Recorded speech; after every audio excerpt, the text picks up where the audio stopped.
Alors, le tableau de bord qui va être consulté et par les notaires et par les comptables, il faut absolument, pour qu'il ait une lisibilité parfaite, respecter des règles de base. Si on ne respecte pas ces règles de base, j'ai coutume de dire qu'il est inutile de lire le tableau de bord. On l'édite, on le classe et au suivant.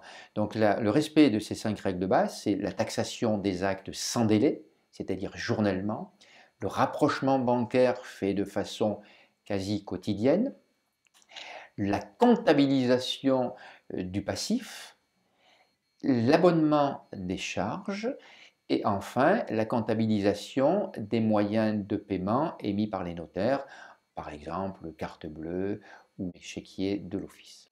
Concrètement, il se présente sous la forme de 5 annexes. Chaque annexe a sa particularité. Si vous le voulez bien, je vais vous les présenter de façon succincte, une par une.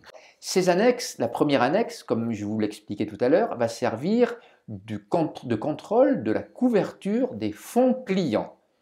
Donc, cette première annexe, composée de lettres de l'alphabet, qui se situe de la lettre A à la lettre C, est étudiée de la manière suivante. On oppose systématiquement la lettre A à la lettre B.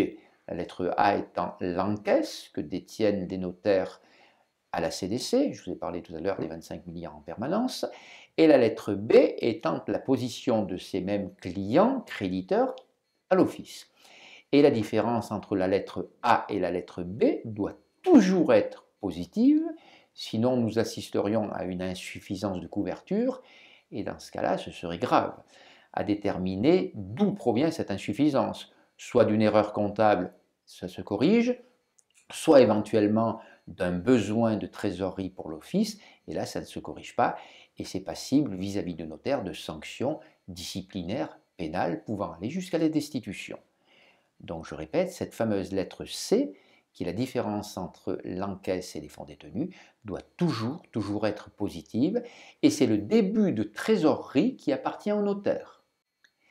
3 moyens de l'alimenter: taxer ces actes sans délai dans la mesure où le notaire a la provision suffisante, encaisser les produits financiers liés au placement de ces fonds à la CDC, et troisièmement, lorsque les clients débiteurs règlent leurs dettes, eh bien, alimenter cette lettre C. Derrière la lettre C, nous avons les lettres dans la première annexe, les lettres D et E et F.